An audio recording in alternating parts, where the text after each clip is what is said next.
नमस्कार, जय हिंद, जय भारत।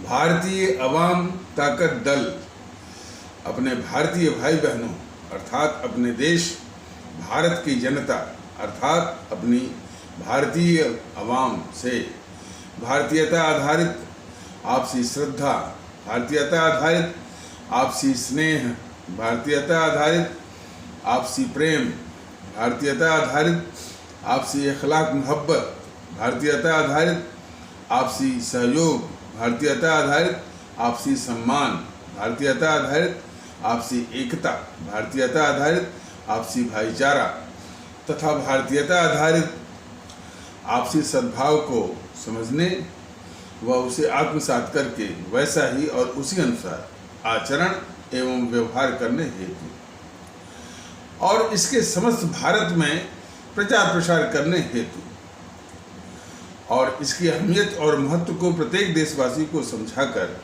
उसे अपनाते हुए वैसा ही और उसी अनुसार आचरण एवं व्यवहार करने हेतु और प्रत्येक देशवासी को अपना ही भारतीय भाई बहन मानकर, समझकर, अपनाकर उनके साथ वैसा ही और उसी अनुसार आचरण एवं व्यवहार करने हेतु सतत, सदैव और हमेशा अदब के साथ, आदर के साथ अर्ज करता है, विनती करता है।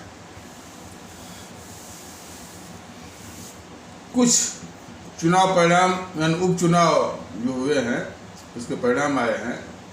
शायद आसनसोल से तृणमूल कांग्रेस यानी टीएमसी ममता बनर्जी वाली उसके उम्मीदवार श्री शत्रुघ्न सिन्हा की जीत हुई है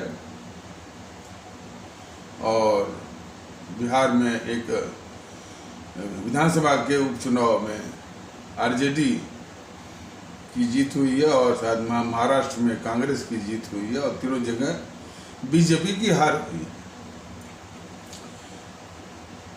इससे ये पता चलता है कि जाति और सांप्रदायिक समीकरण अभी भी काम कर रहे हैं। इसी से ये पता चलता है कि जैसे कि इसमें बिहार में जातिवाद बहुत जड़ वो जड़ पकड़े हुए है और जगहों पर जातिवाद भी होगा और सांप्रदायिकता भी होगी। भारतीय जनता ताकत दल इन सारी जड़ों को उखाड़ करके भारतीयता की जड़ लगाने की बात कह रहा है। अब ये बात कहाँ तक पहुँच रही है, कहाँ तक लोग पहुँचा रहे हैं, कहाँ तक हमारे भारतीय भाई बहन कह रहे हैं, ये एक बहुत बड़ा प्रश्न हो सकता है। लेकिन ये अनुभूति उनको होनी चाहिए। तो इस प्रकार की जो चुनावी जीत हार का जो नज़ारा दिख रहा है उससे ये पता चलता है कि बिहार की जो जातिवाद है जो जातिवाद का दंश हमारा देश भुगत रहा है वो अभी जारी है। तृणमूल कांग्रेस के प्रति जो है मानसिक गुलामी अभी काम कर रही है। तृणमूल कांग्रेस और खासकर उसकी ममता बनर्जी हमारे देश के लिए कितनी बड़ी अभिशाप है, इस मुल्क के लिए कितनी बड़ी अभिशाप है, ये समझ ना हो करके लोग अभी भी उसको वोट कर रहे हैं। ये भी एक मानसिक गुलामी का परिचायक है। उस प्रकार जीएनपीसी, गांधी नेहरू परिवार चांडाल चौकड़ी इतनी बड़ी अभिशाप उसको भी वोट मिल रहा है महाराष्ट्र इत्यादि से। ये विषय देश के लिए बहुत बड़े अभिशाप और कलंक है। इसके प्रति जागरूकता होना बाकी है और होना चाहिए। वही जागरूकता लाने के लिए भारतीय जनता ताकत दल ये मुहिम चला रहा है। जागरूकता कुछ हुई है लेकिन अभी बहुत जागरूकता होना बाकी है। और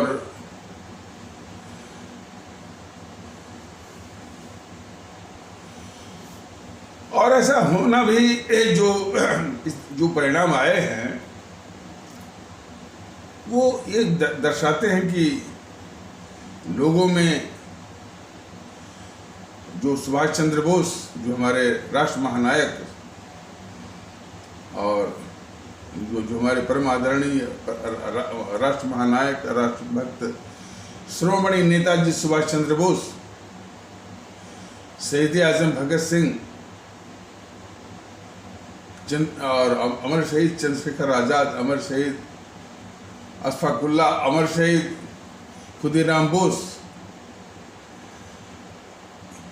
इनके कुर्बानी और शहादत के आदर्शों की जड़ें हमारी जनमानस में अभी नहीं पड़ी। इन हमारे अमर शहीदों का नाम तो कोई लेता है, लेकिन पाखंड के रूप में।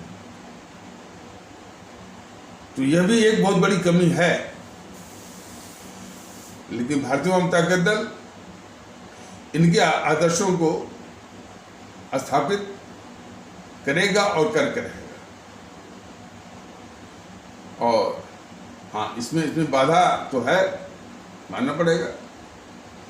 इसमें सबसे बड़ी बाधा जो इसमें जो है, सबसे potential obstacle and obstruction and hindrance, यह बीजेपी की ओर से। बीजेपी जिस मानसिकता की बनी हुई है और जिस माइंडसेट की है, वो माइंडसेट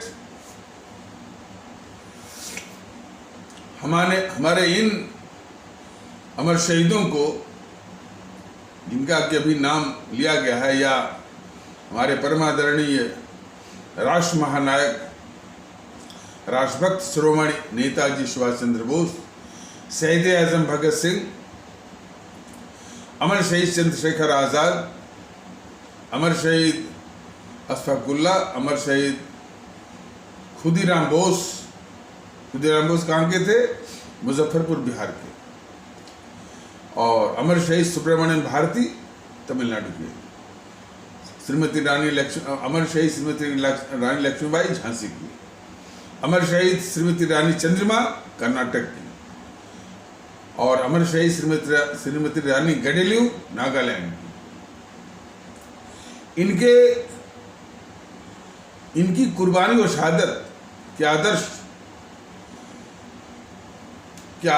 स्थापित न हो, यह बीजेपी की जो है एक बहुत बड़ी माइंडसेट है, उसका माइंडसेट है, उसकी मानसिकता है। इसके संदर्भ में पहले भी बताया गया है, अभी वो सिर्फ जो है गोडसे और सावरकर को लाना पसंद करती है।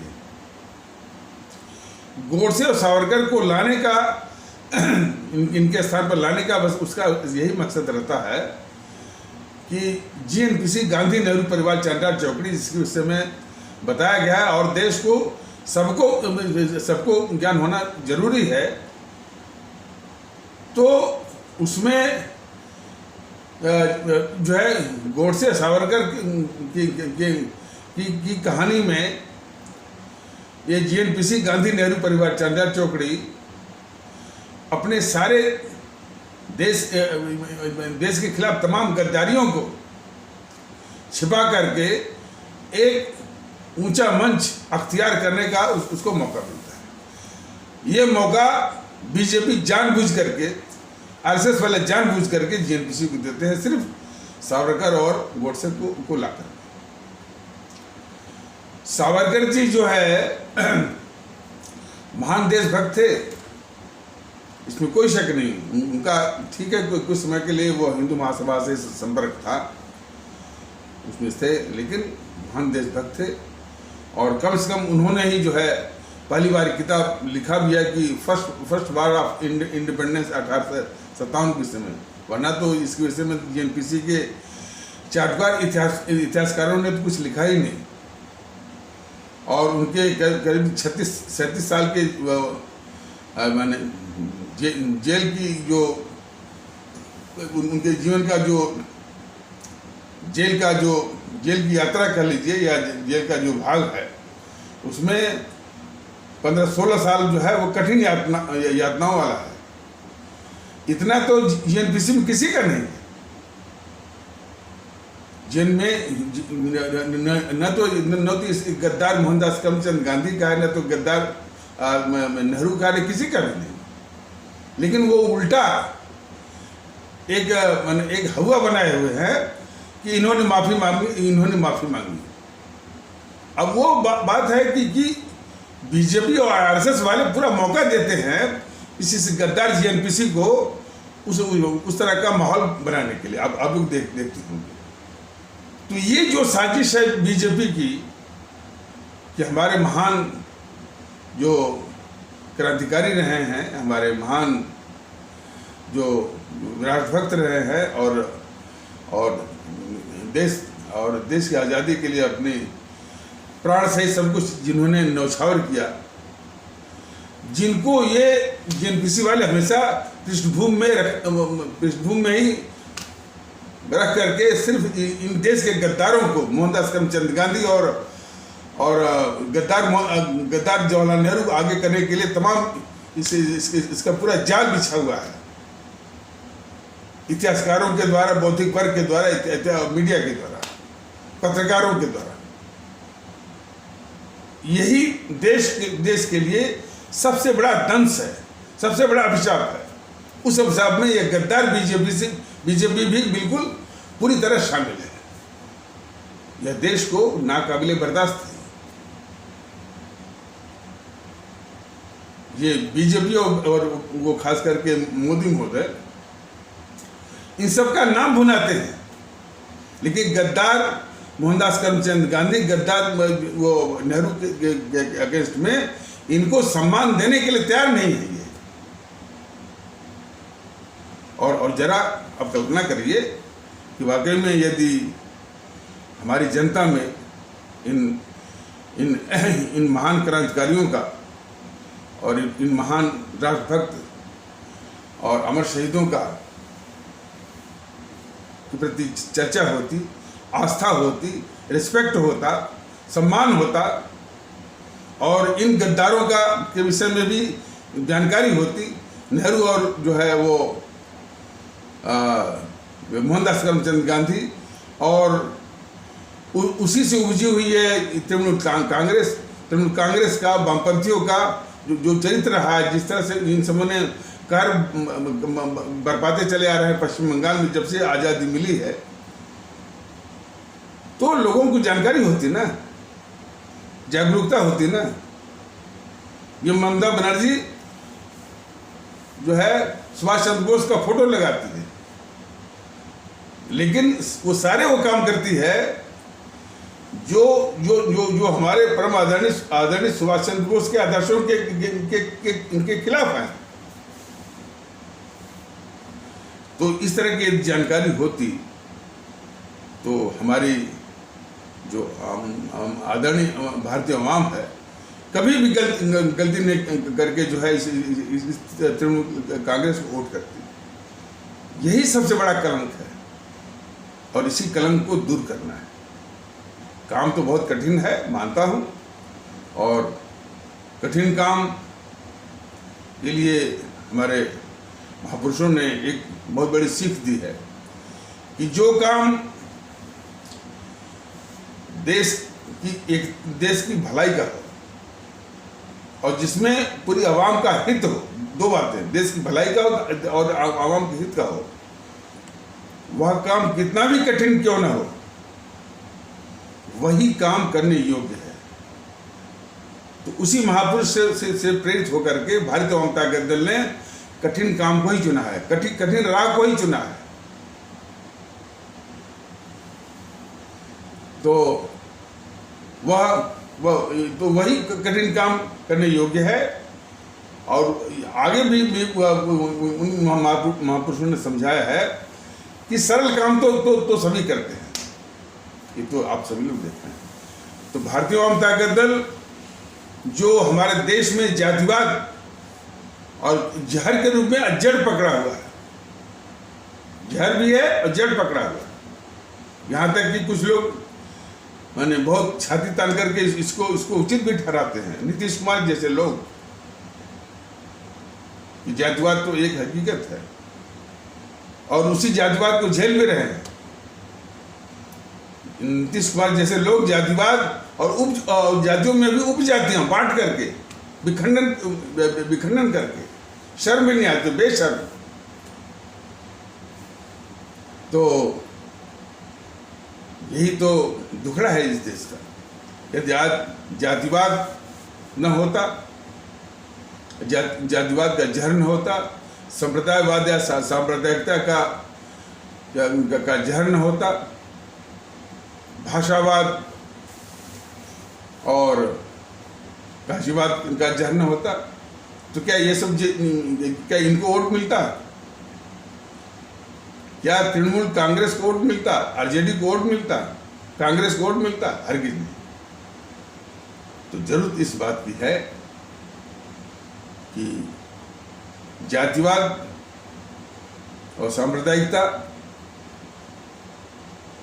और भाषावाद, प्रांतवाद को जड़ से उखाड़ करके भारतीयता की जड़ जो है वो डालनी है। ये काम बहुत बड़ा है, मानता हूं, लेकिन देश के लिए, देश के स्थायित्व के लिए बहुत बहुत बहुत जरूरी है।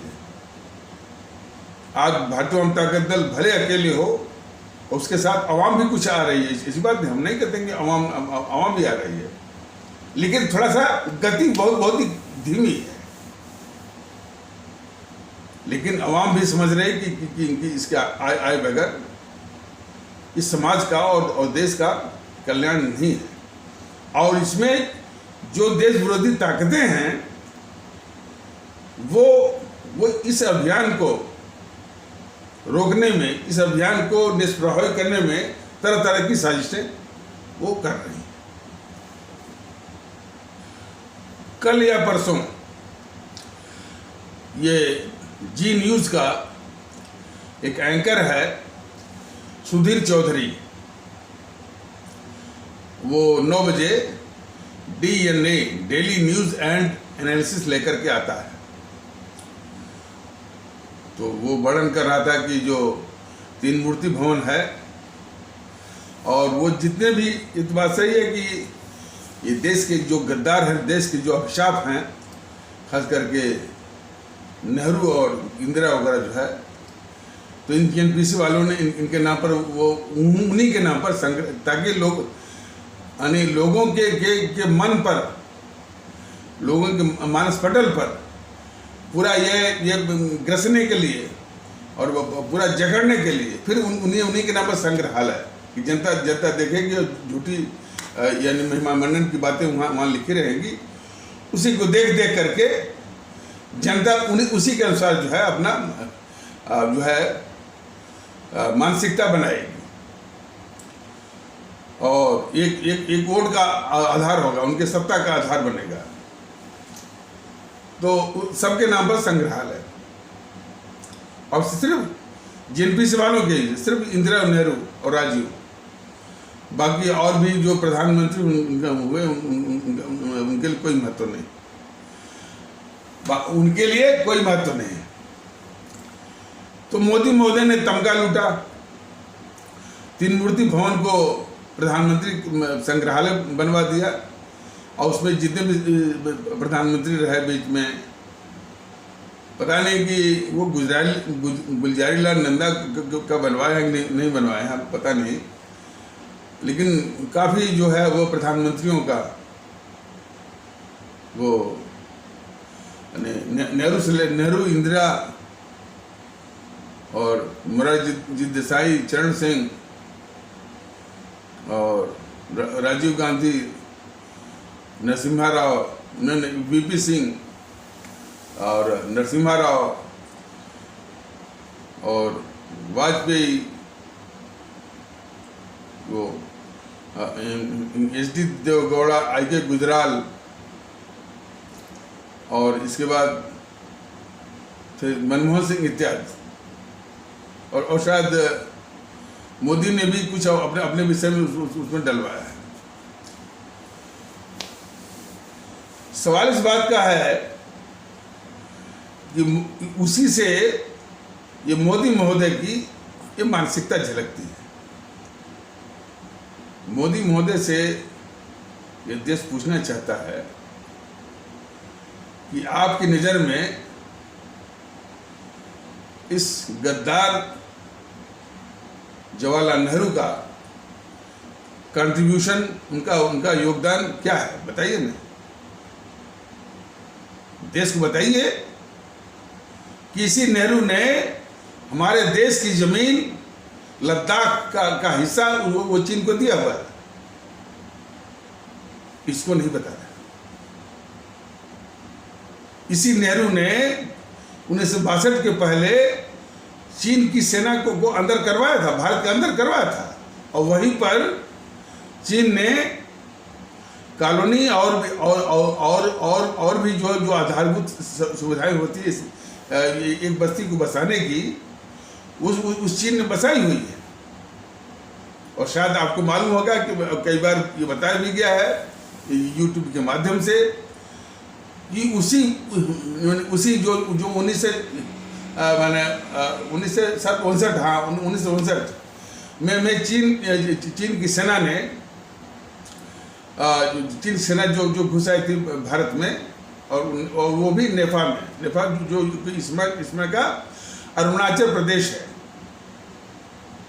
और जिसमें कि उसने चीन ने कॉलोनी बसा दिया और उससे संबंधित जितनी भी आधारभूत सुविधाएं हैं उसको भी बना दिया है। और वो नासा जो है अमेरिका की जो स्पेस एजेंसी है नासा, उसने फोटो लिया है। उसी के आधार पर ये गद्दार राहुल गांधी उल्टा मोदी को पर आरोप लगा रहा था कि मोदी ने चीनी सेना को घुसवा दिया। और ये तो नैतिक रूप से इतना गिरे हुए हैं, और नैतिक रूप से इसलिए गिरे हैं ताकि देश जो है इस गद्दार राहुल गांधी की बातों पर यकीन करे। इसीलिए कोई नहीं कहा कि भाई तुम जिसकी बात कर रहे हो वो तुम्हारे बाप के नाना की गद्दारी का नमूना है।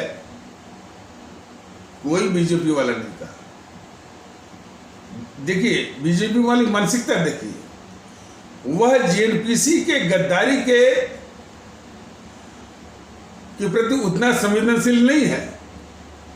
भारतीय जनता दल अभी विस्तार भी नहीं हुआ है, लेकिन भारतीय आवाम ताकत दल की भारतीय एकता के प्रति जो है वो उसके विरोध में काफी साजिशें ये कर रहे हैं। ये देश को जानना चाहिए। भारतीय एकता, यदि भारतीय एकता का सबसे अधिक कोई विरोधी यदि कोई दिखता है तो वो जो है ये भारतीय जनता पार्टी। यही तो भारतीय जनता पार्टी से पूछा जाना चाहिए कि भाई मोदी महोदय या नड्डा महोदय बताइए, आपका कौन सा राष्ट्रवाद है जिसमें भारतीय एकता के लिए कोई जगह नहीं है, और क्यों विरोध कर रहे हैं आप? और इस संबंध में भारतीय जनता दल ये कहना चाहता है कि देश में भारतीय जनता दल भारतीय एकता, भारतीय सद्भाव और भारतीय भाईचारा, भारतीय इखलाक मोहब्बत स्थापित करके रहेगा। तो हो सकता है कि इसकी सच्चाई को जान करके ये बीजेपी वाले कि यदि स्थापित हो जाएगा तो इनकी जो सत्ता हथियाने की जो दुकान है, कभी राष्ट्रवाद के नाम पर, कभी राष्ट्रभक्ति के नाम पर, कभी देशभक्ति के नाम पर, और कभी वो हिंदुत्व के नाम पर, इनका घालमेल तो आप देखिए ना। कभी हिंदू एकता के नाम पर जो वोट सत्ता हथियाते रहते हैं, कभी कभी ये फेल भी हो जाती है। हिंदुत्व की एकता जो है फिर जातिवाद के आगे टक्कर खा करके वो गिर पड़ती है, सफल भी नहीं होती है। जो अभी चुनाव के नतीजे वो तो ये दिखाता है इनका हिंदुत्व और इनकी हिंदू एकता वाला जो है फार्मूला जो है टीएमसी के आगे जो है वो टक्कर खा करके ध्वस्त हो जाता है। जातिवाद के आगे जातिवाद तो ये भी चलाते हैं। बीजेपी कोई ऐसा समाज विरोधी हथकंडा नहीं है जिसके लिए जो वो दूसरों पर आरोप लगाती है वो नहीं अपनाती। जातिवाद ये भी अपनाती है।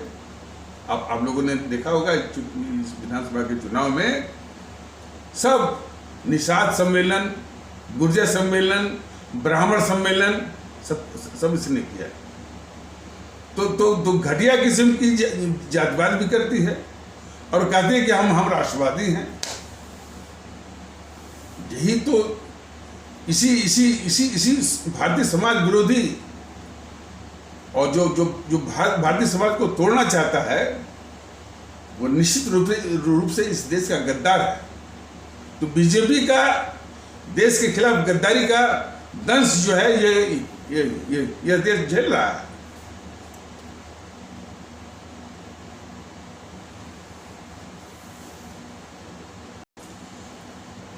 तो जो प्रधानमंत्री संग्रहालय जो पहले 3 मूर्ति भवन था, इसका आवास था गद्दार जवाहरलाल नेहरू का, उसको मोदी महोदय ने उसको प्रधानमंत्री संग्रहालय बना दिया।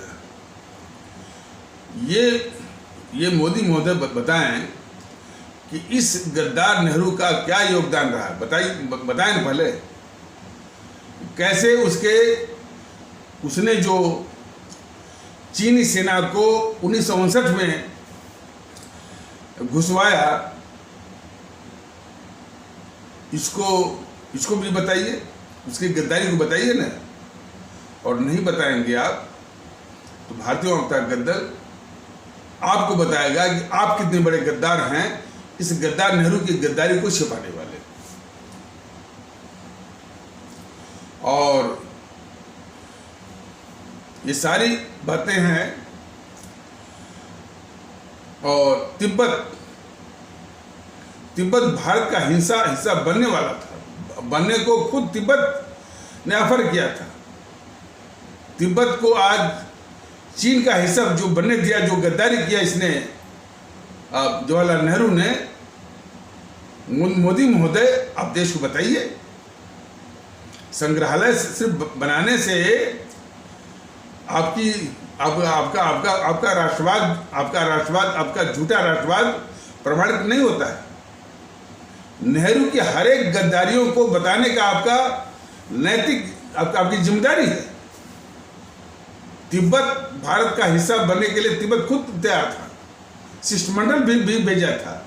ये गद्दार नेहरू उस शिष्टमंडल से मिला नहीं, बल्कि उल्टे पत्र लिख करके वो चीन के शासकों को लिख के दिया कि भारत जो है तिब्बत पर चीन के संप्रभुता को स्वीकार करता है। तो ये सब गद्दारी आप बताइए देश को, आपकी जिम्मेदारी है। राष्ट्रभक्ति का तकाजा है, राष्ट्रवाद का तकाजा है, बताइए। और ये सब आप नहीं बताएंगे तभी तो इसी के आधार पर तो भारतीय जनता दल आपको देश का सबसे बड़ा गद्दार वो के रूप में बेनकाब करेगा। और नेपाल भी मिलने वाला था। तो जिस अखंड भारत की बात वो पता नहीं किस मानसिकता से वो आरएसएस का वो मोहन भागवत बोल गया, अखंड भारत जो है तभी ही बनने के लिए तैयार था। इस संदर्भ में ये बताना बहुत जरूरी है कि ये बीजेपी वाले क्या गद्दारी करते हैं। इनकी जरा सफाई जरा देखिए। ये आधी बात बोल करके जहां तक इनको वोट मिल सकता है बस वहीं तक फिर भी सच्चाई पर जो है वो पर्दा वोट डाल देते हैं, आधी बात बोल करके। जैसे ये अमित शाह जो है वो इस पर धारा 370 पर जब बोल रहा था अमित शाह, जब कोई हम पर कह रहा था कि कोई हम पर ये कह सकता है कि भाई आप जो सम्मान नहीं देते हैं वो मोदी महोदय को और इनको अमित शाह को, कैसा सम्मान बताइए ना। जो दिन रात देश के साथ धोखा करता हो वो सम्मान के काबिल है, बताइए ना। मैं और हमारा भारतीय जनता दल इस देश की जनता को सम्मान दे सकता है, देश के गद्दारों को नहीं। तो अमित शाह बोल रहा था कांग्रेस की ओर इशारा करके उस जेएनपीसी को कि आपने धर्म के आधार पर देश को बांटा। देखिए इन सबों की मानसिकता जरा देखिए, ये अमित शाह बोल रहा है कि भाई आपने धर्म के आधार पर बांटा। आगे भी बोल देता है कि भाई जब आप ही ने धर्म के आधार पर बांटा तब फिर जिन्ना साहब के मत्थे देश विभाजन का ठीकरा जो है वो कैसे ये मर सकती है जेएनपीसी, और कैसे उसी का समर्थन कर सकती है ये बीजेपी। और वही मानसिकता चली आ रही है कि देश को बांटने वाली जेएनपीसी नहीं है, बल्कि देश को बांटने वाले जिन्ना साहब। बताइए, आतंकवादियों को ये जी न्यूज वाला जो है बोलता है जिन्ना की सेना। तो ये रणनीति जो आप चला रहे हैं, यही तो देश के खिलाफ गद्दारी है कि जितना ही जिन्ना को डिमोनाइज किया जाए, उनको शैतान के रूप में पेश किया जाए, उतनी ही इस गद्दार नेहरू की रक्षा होगी, उतना ही वो जो है नेहरू बचाया जा सकता है। यही तो आपकी गद्दारी है। आज भी आरएसएस वाले बस जिन्ना के पीछे पड़े रहते हैं, सारे आरएसएस वाले, और जितने भी पैनल पर बैठे रहते हैं, जितने भी टीवी चैनल की परिचर्चा में पैनल पर बैठे रहते हैं, वो जिन्ना को ही जो है देश विभाजन के लिए जिम्मेदार बताते हैं। कई बार ये बताया गया है कि देश का विभाजन पंथ के आधार पर नहीं हुआ है। कट्टरवादी तत्व जो है, कट्टरवादी तत्व ने कुछ आवाज उठाई तो मानता हूं, और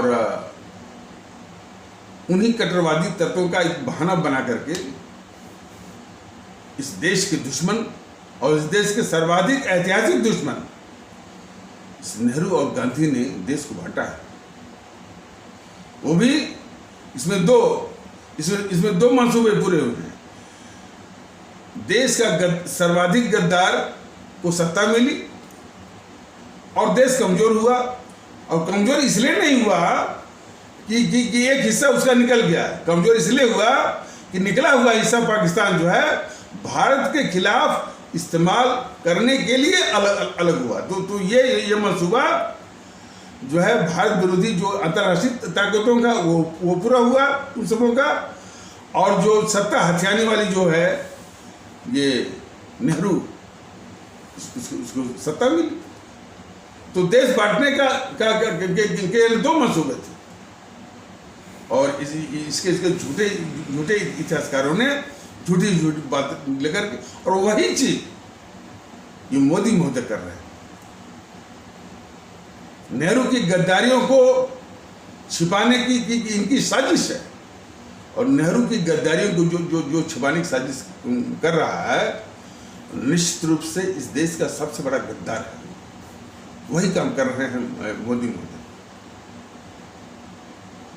और मोदी महोदय को मालूम नहीं है कि 1962 की जो लड़ाई हुई उसके पहले जितने भी जनरल आए, उन्होंने सेना के लिए जो उपकरण हो सकते हैं, जो हथियार हो सकते हैं, उपकरण तो बहुत दूर की बात, इस गद्दार जवाहरलाल नेहरू ने अपनी सेना के लिए एक सुई तक नहीं बनने दिया। और हमारे जवान 1962 की लड़ाई में निहत्थे मारे गए। वो जो निहत्थे मारे गए सिर्फ इसी गद्दार नेहरू के कारण। ये सारी बातें लिखवाओ भैया, मोदी लिखवाओ ना, जो आप संग्रहालय आप बनवाए हैं उसको लिखवाओ। जितनी भी गद्दारियां इसे जवाहरलाल नेहरू की हैं, उसके विषय में आप कभी भी सुनिए, जी न्यूज़ वाला जो सुधीर चौधरी है, वो कितना बड़ा गद्दार है। बोलता है हमसे गलती हुई, हमसे गलती हुई। लगता है कि उसमें यही नेहरू था। ऐसे से बोलते हैं। इन सबों की एक बड़ी खतरनाक शैली है। नेहरू के गद्दारियों के लिए बोलते हैं कि हमसे गलती हुई, और यही शैली अब अपनाया ये मुलायम सिंह ने। मुलायम सिंह जब देश का रक्षा मंत्री बना था, और जब ये चीन की बात आई, चीन के साथ युद्ध की बात आई, तो नेहरू की गद्दारी के लिए कह रहा है ये मुलायम सिंह कि हमसे गलती हुई। और उसी को ये देखिए, ये झूठ जो है कि आज़ादी की लड़ाई हमने लड़ी और अंग्रेजों को हमने भगाया और आज़ादी हमने लाई, ये सब बिल्कुल झूठ। आज़ादी की लड़ाई कभी भी इस कांग्रेस ने नहीं लड़ी।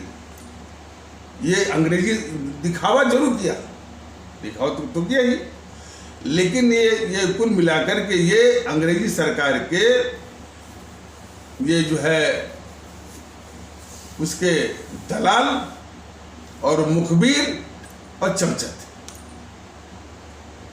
आज़ादी की लड़ाई उन्होंने लड़ी जो अंडमान निकोबार में जो कालकोठरी की जो यातनाएं हैं, जिन्होंने सहा है और जो मर भी गए, उन्होंने आज़ादी की लड़ाई लड़ी।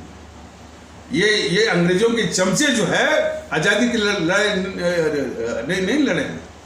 इस वास्तविकता को लाए ना मोदी महोदय। कहते हैं हम राष्ट्रवाद, वो राष्ट्रवाद चला रहे हैं। और देखिए मोदी की साजिश जरा देखिए, मैं बता रहा हूं, इसको बड़े बड़े ध्यान से सुनिए। देश में तमाम आर्थिक विकास के काम हो रहे हैं, मानता हूं।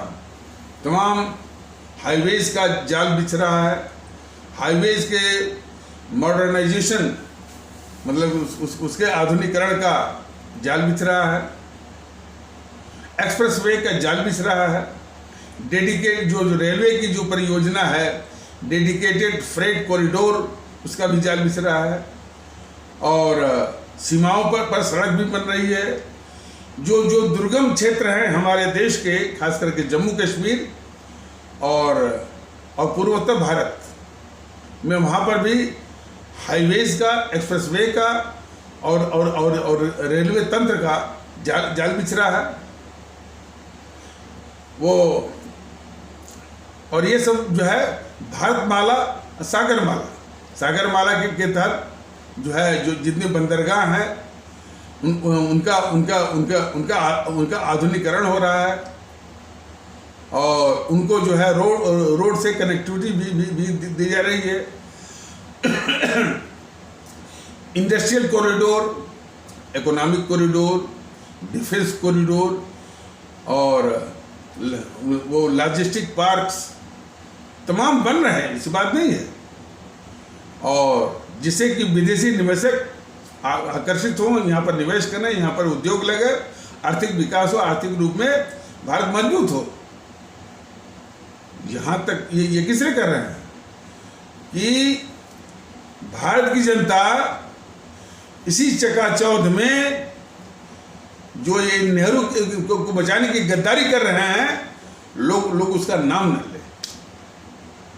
हमारा बस यही कहना है कि यदि ये देश के गद्दारों से मुक्त हो जाए, और जिसको कि हमारे भगत सिंह ने बताया है कि ये सब के सब जो है ये काले अंग्रेज हैं, और काले अंग्रेज हैं, और काले अंग्रेज इस देश के लिए सबसे बड़े खतरे हैं, ये बताया था उन्होंने। तो मोदी महोदय का यह है कि भाई विकास और विकास की सुविधाओं के चकाचौंध में जो ये गद्दारी कर रहे हैं, एनपीसी के नेहरू और गांधी को बचाने की जो गद्दारी कर रहे हैं, उनके सारे गद्दारी के पापों को छुपाने की गद्दारी कर रहे हैं, उसकी ओर किसी का ध्यान न जाए। लेकिन हमारे देशवासियों, दो बात इसमें है। यदि ये सीन से हट जाएं तो इनसे जो मोदी महोदय जो विकास कर रहे हैं, करवा रहे हैं, जो भी है, हमारे देश में तमाम लोग काबिल हैं, इससे भी अच्छी योजनाएं विकास की कर सकते हैं 10 गुना, और 10 गुना की गति से। लेकिन वो माहौल तो हो, तमाम ये प्रतिभाएं हैं, वो योजनाएं भी बना देंगे और उसको लागू भी कर देंगे। इससे 10 गुना जो expressway, highway, freight corridor, dedicated freight corridor, Bharatmala, Sagarmala, सब कुछ 10 गुना कर देंगे। लेकिन वो माहौल हो, लेकिन ये देश के गद्दार सिस्टम पर बैठे रहेंगे तो बस यही वो साजिश करते रहे। और उससे भी बड़ी बात, जिस देश की जड़ें मजबूत हों, जिसकी नींव मजबूत हो, जिसकी बुनियाद मजबूत हो, वही देश, वही राष्ट्र जो है आगे बढ़ सकता है। इस देश की जड़ें हैं भारतीयता, सब लोग भारतीय हैं, लेकिन ये जड़ में वो जहर डाल रहे हैं कि नहीं भारतीयता नहीं, हिंदुत्व है। उस जड़ को ये कमजोर करना है और विकास जैसी चकाचौंध दिखा करके लोगों का ध्यान यहाँ से वो भटकाना चाहते हैं। और जो जिस तरह का माहौल दे रहे हैं, मैंने विकास के नाम पर जो जिस तरह का माहौल दे रहे हैं, उस माहौल में सिर्फ जो है वो एक समुदाय विशेष के प्रति एक मैंने उसको नीचा दिखाने का एक प्रयास। हालांकि इन शब्दों को कहने में भी हमको संकोच होता है, लेकिन वास्तविकता यही है। ये छोड़ देते हैं अब अपने भेड़ियों को कि जब भी कोई अवसर आए, रमजान हो या कोई भी हो, रामनवमी हो, तो रगड़ा करो। रगड़ा किस बात पर कि बस अपनी हैंकड़ी चलाते हुए जो वहाँ पर उन रास्तों से अपना यानी रामनवमी की शोभा यात्रा निकालो, ये करो। ये पूरी छुट्टी इनकी रहती है। ये क्या है, कौन सा माहौल आप दे रहे हैं, कैसे माहौल का को बढ़ावा दे रहे हैं। बहुत ऊंचा राष्ट्रवाद है, विकास के लिए बहुत कुछ कर रहे हैं, लेकिन आपके मन में क्या है, यह भी देश को जानना जरूरी है।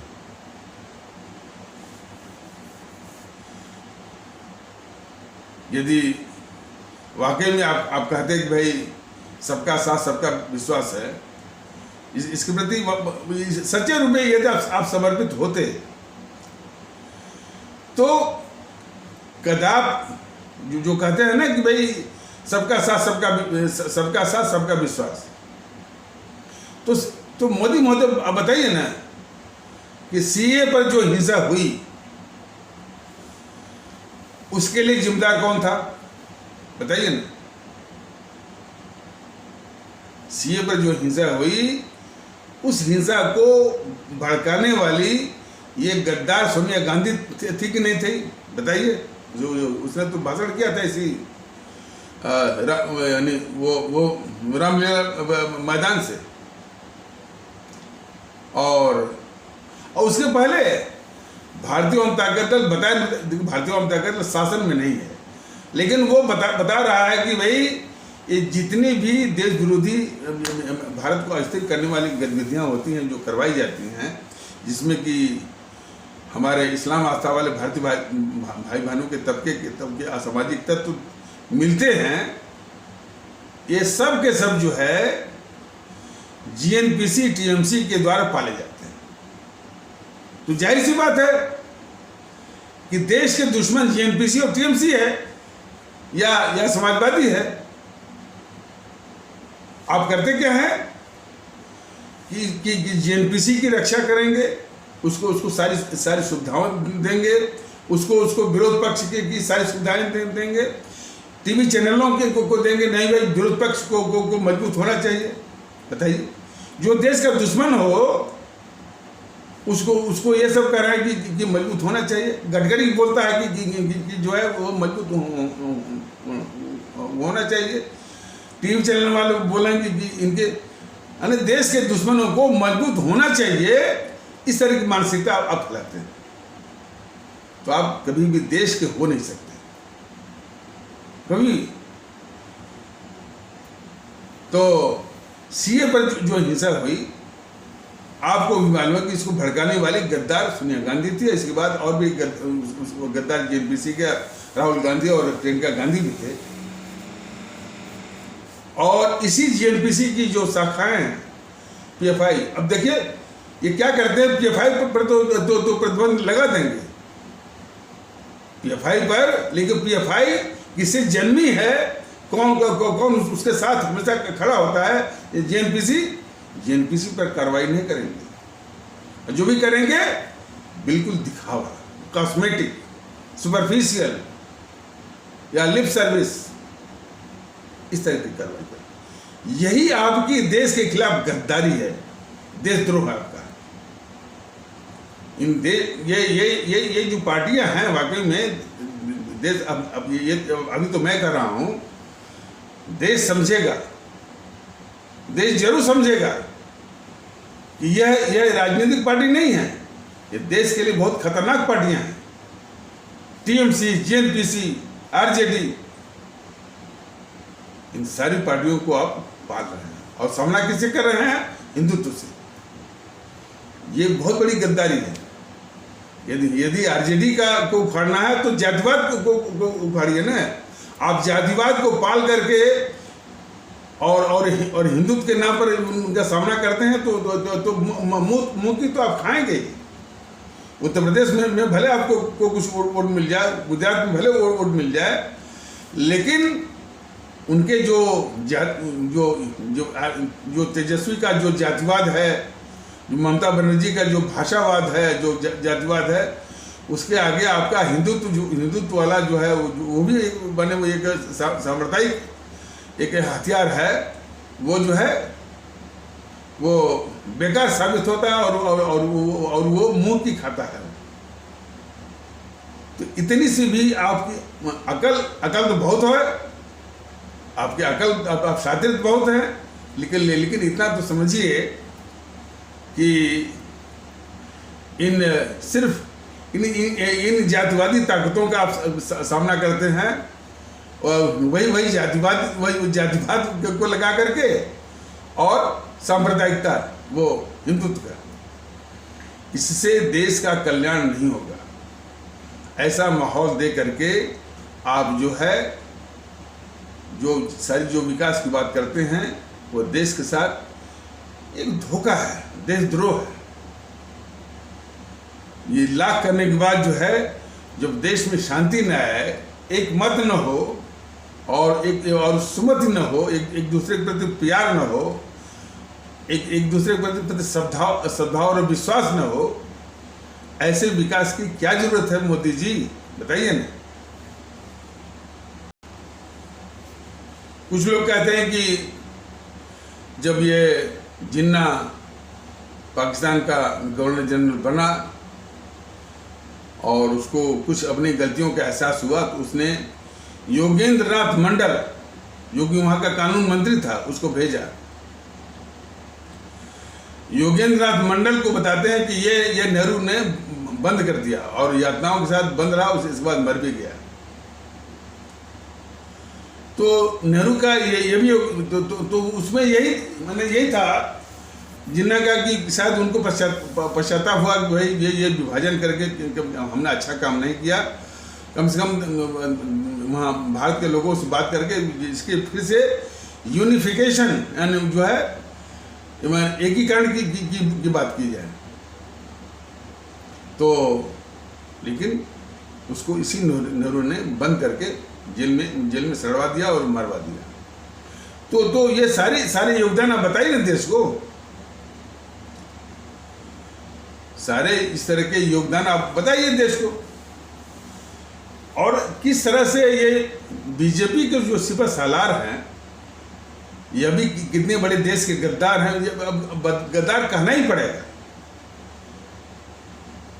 बीजेपी के सिखाए पड़े छुट भैया जो आते हैं, वो उलूल सवाल करते हैं भारतीय जनता दल के पदाधिकारी से कि गद्दार क्या होता है, ये देश के दुश्मनों को पालना क्या होता है बताइए।